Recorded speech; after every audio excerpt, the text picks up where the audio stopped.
नमस्कार, मैं हूं रामसूरत राजभर और आप देख रहे हैं RS24 खबर। उत्तर प्रदेश के जनपद मऊ से, जहां आज प्रदेश सरकार की सेवा, सुरक्षा एवं सुशासन की नीति के 8 वर्ष पूर्ण होने के उपलक्ष्य में जनपद में प्रदर्शनी मेले का किया गया आयोजन। आपको बता दें कि प्रदेश सरकार की सेवा, सुरक्षा एवं सुशासन की नीति के 8 वर्ष पूर्ण होने के उपलक्ष्य में जनपद स्तर पर आयोजित कार्यक्रम किया गया, जिसमें प्रदर्शनी मेले लगाए। जिसके दूसरे दिन कैबिनेट मंत्री ओम प्रकाश राजभर ने दीप प्रज्वलित कर किया शुभारंभ। कैबिनेट मंत्री ने विभागों द्वारा लगाए गए स्टॉलों का किया अवलोकन। कार्यक्रम के दौरान महाकुंभ पर आयोजित लघु फिल्म का किया गया प्रदर्शन एवं सांस्कृतिक सूचना एवं जनसंपर्क विभाग के पंजीकृत कलाकार तथा स्कूली बच्चों द्वारा प्रस्तुति किए गए सांस्कृतिक कार्यक्रम। देखें कैबिनेट मंत्री ओम प्रकाश राजभर ने क्या कहा। इसमें बदलाव ले आओ, इसमें बदलाव ले आओ। सारी ताकत तो आपके पास है। सरस्वती आप हो, लक्ष्मी आप हो, दुर्गा आप हो। इसके बाद भी गीत सोहर नहीं जाते हो। ये आज से यहां सीख लेके जाओ। ये हमारा निवेदन है, अपील है। और एक और अपील करूंगा कि शिक्षा के सवाल पे देखिए, आज देश की सर्वोच्च कुर्सी पर महामहिम राष्ट्रपति महोदया द्रौपदी मुर्मू जी बैठी हैं। तो पता है वो किसकी देन है?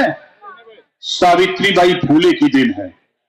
सावित्रीबाई फूले ने संघर्ष नहीं किया होता, आज हमारी माताएं बहनें उच्च कुर्सियों पर नहीं जा पाती। इनको शिक्षा पे पाबंदी थी, लेकिन उन्होंने लड़ करके, अगर एक महिला लड़कर के शिक्षा दिला सकती है तो आपको मोदी जी 33% राजनीति में रिजर्वेशन दे दिए।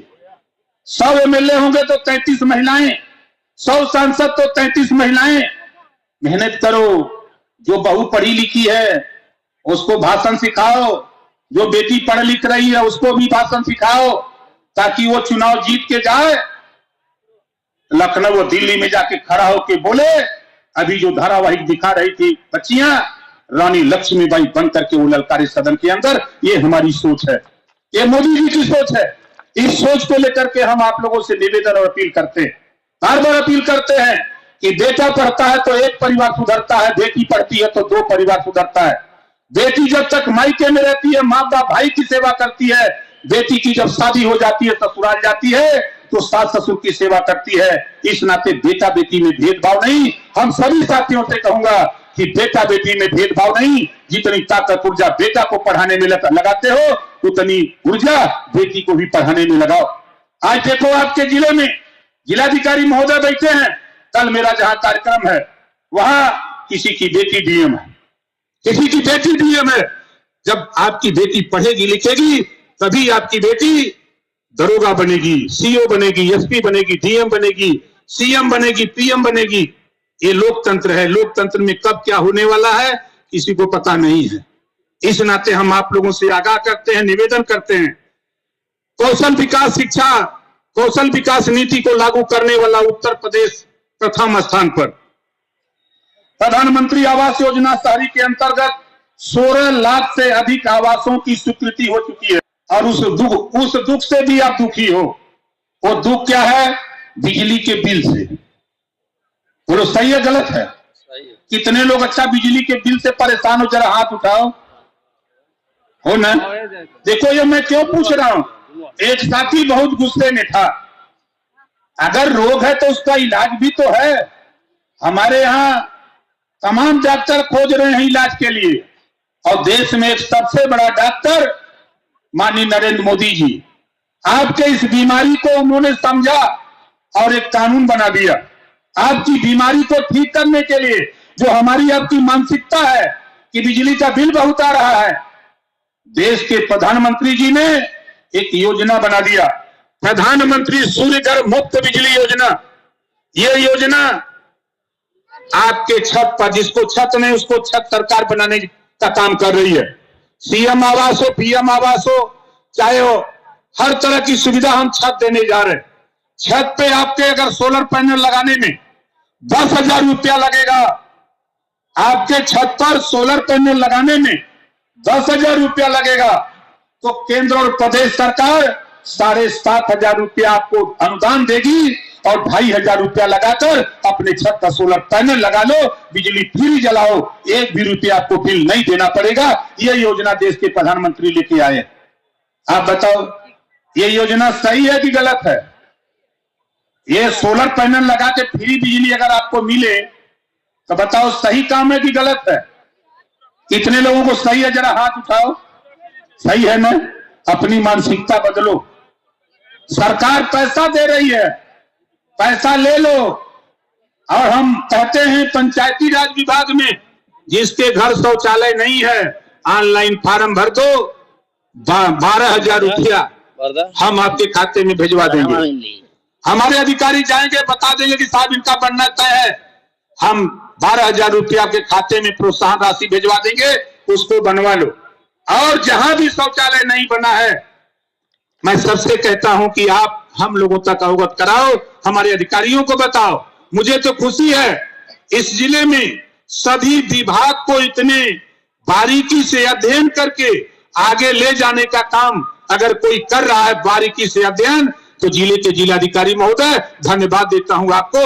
आपने सभी विभागों को बारीकी से अध्ययन करके अधिकारियों से सामंजस्य बना के सभी हमारे विभाग के अधिकारी जिन जिन स्थानों पर मैं गया सभी विभाग के हम सभी साथियों का हार्दिक स्वागत अभिनंदन करते हैं। जितनी सराहना हमारे अधिकारियों ने जिलाधिकारी महोदय का कहा, और मैं तो दोनों लोगों का, कप्तान महोदय और इनकी चर्चा यहां तो छोड़ दो, लखनऊ चर्चा होती है। लखनऊ चर्चा इस नाते होती है कि चाहे कितना भी बड़ा कोई हो, अगर गलत कराना चाहे तो गलत नहीं कर सकते हैं। इसी नाते कुछ लोग कहते हैं कि लोग सही नहीं है, कुछ लोग हैं। तो ऐसे गलत काम कराने वाले लोगों से भी कहूंगा कि भाई देखो, हम तो 2 लाइन का दोहा भी बनाए हैं कि बनत रही तब बनत रही, अब न बनी हमरे तोरे, रंजरा चाहे खुशी रहा तू अपने घरे हम अपने घरे। इस नाते जो सरकार की मंशा है, ये हमारे कुछ साथी हैं एप्लीकेशन लेकर के सही जगह नहीं पहुंच पाते। ये खाली प्रधान जी को जानते हैं और दरोगा जी को जानते हैं, उसके ऊपर बेचारे गरीब नहीं जानते। इनसे मैं कहूंगा कि अगर पुलिस विभाग का मामला है तो आप क्षेत्राधिकारी हैं, वहां तो वहां जाओ। पुलिस अधीक्षक जिले पर बैठते हैं, आप वहां जाओ। एक बार नहीं मुलाकात होती है, 2 बार जाओ, 3 बार जाओ, मुलाकात होगी, आपकी समस्या का निदान होगा। और रेवेन्यू विभाग का मामला है, अगर लेखपाल से आप संतुष्ट नहीं हो, आप चले जाओ कानूनगो के यहाँ। कानूनगो से संतुष्ट नहीं हो, तहसीलदार महोदय, एसडीएम महोदय हैं और जिलाधिकारी महोदय आपके मुखिया बैठे हुए हैं रेवेन्यू विभाग के, आप वहां जाते जाते आपको न्याय निश्चित मिलेगा साथी, बशर्ते अपनी समस्या वहां तक बताओ। यहां तक नहीं पहुंच पाते हो आप, तो हम लोग भी घूमते रहते हैं, तो हम लोगों को भी बताया करो, हम लोगों को भी समझाया करो। हम लोग तो खोजते रहते हैं कि कोई काम मिल जाए तो ठीक ठाक से करा जाए, और जब हम ऑपरेशन करते हैं तो बढ़िया से करते हैं। हमारा ऑपरेशन बहुत तगड़ा होता है, ये समझ लो भाई। तो आप लोग बहुत टाइम से बैठे हैं और बहुत सी योजनाएं हम आपके बीच में नहीं रख पा रहे हैं, क्योंकि मैं आपकी भी मजबूरी समझता हूं। लंबे समय से है हमारे पत्रकार भाई लोग, तो हम पहुंचे तभी से एकदम परेशान है। इन लोगों का बस नहीं चल पा रहा है, लेकिन अब देखो बस इन लोगों की भी व्यवस्था जिलाधिकारी महोदय लोग करनी पड़ेगी, नहीं जाना ना उन लोगों को। तो साथी बहुत कुछ न कहते हुए, सरकार जो काम कर रही है हमारे देश के प्रधानमंत्री जी के नेतृत्व में, मुख्यमंत्री के नेतृत्व में, हमारे अधिकारी कर्मचारीगण जो मिलकर के काम कर रहे हैं, ये 8 साल की जो उपलब्धि है।